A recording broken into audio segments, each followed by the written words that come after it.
That's exactly right. Of course, President Trump is very critical of President Obama for overusing executive power, expanding the definition of what a president can really do, and yet he's had to use some of that himself. He, like President Obama, is very frustrated with Congress. As you point out, the difference is this is the beginning of his presidency, and also with a Congress of his own party. So that frustration is rather stark that he's turned to his executive power to do that.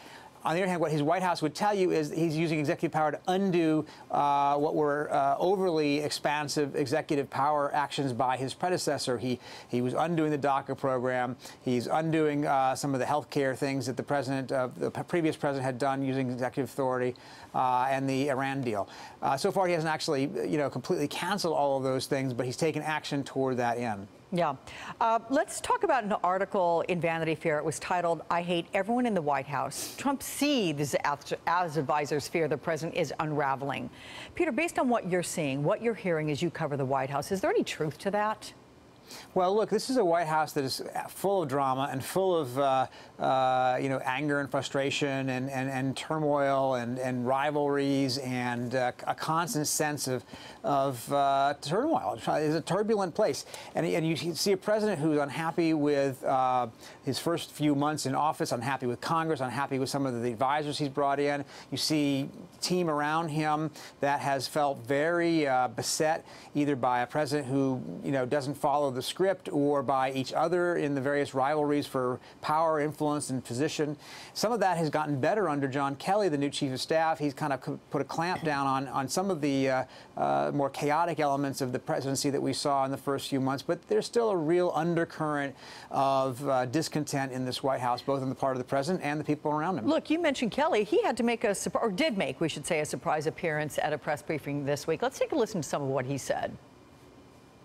Although I read it all the time, pretty consistently, I'm not quitting today. I don't believe, and I just talked to the president, I don't think I'm being fired today. I am not so frustrated in this job that I'm thinking of leaving. I would tell you, this is the hardest job I've ever had. This is, in my view, the most important job I ever had. I mean, what does this say to you? How unusual is this to hear a White House chief of staff feeling the need to make these kinds of remarks in the first place? Well, this is the second time we've had a major figure in this administration come out in the course of 2 weeks to say, no, I'm not resigning. Remember, Secretary of State Rex Tillerson did the same thing just about a week earlier. And you're right, it is extraordinary. And listen to what he said. Listen to the modifier. He said, I'm not so frustrated that I'm going to leave. He didn't say that he wasn't frustrated. He just said, I'm not so frustrated that I'm going to leave.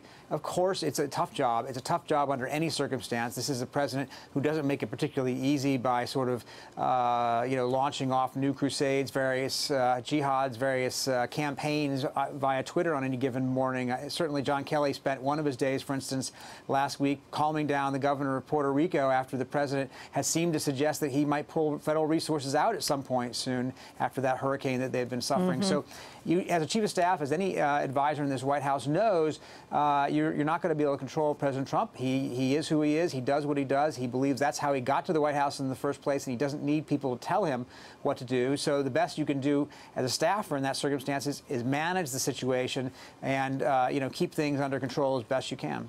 Well, part of the way he got to the White House, though, was, of course, being very much part of the American culture. And you write another article this week. It's got the headline for Trump, "The reality show has never ended." That refers first to the president's feud with Republican Senator Bob Corker. And it reads, quote, "He called out the offending senator for being short and sounding like a fool. He challenged the Secretary of State to an IQ contest and insisted he would win. He celebrated the downfall of a critic who was suspended from her job. And his first wife and third wife waged a public war of words over who was really his first lady." Are there elements of this that are strategic, or is this just more example of internal frustrations that the public gets to see and hear? Well, look, this is a president who spent 14 years, of course, hosting a reality television show. What he understands is how to keep the storylines fresh, how to keep the audience coming back for more. He's a showman in some ways, and I think that part of what he does is to kind of keep people on edge. There's always this sort of reality show element to his White House. Who might be in? Who might be out? Who might be voted off the island next?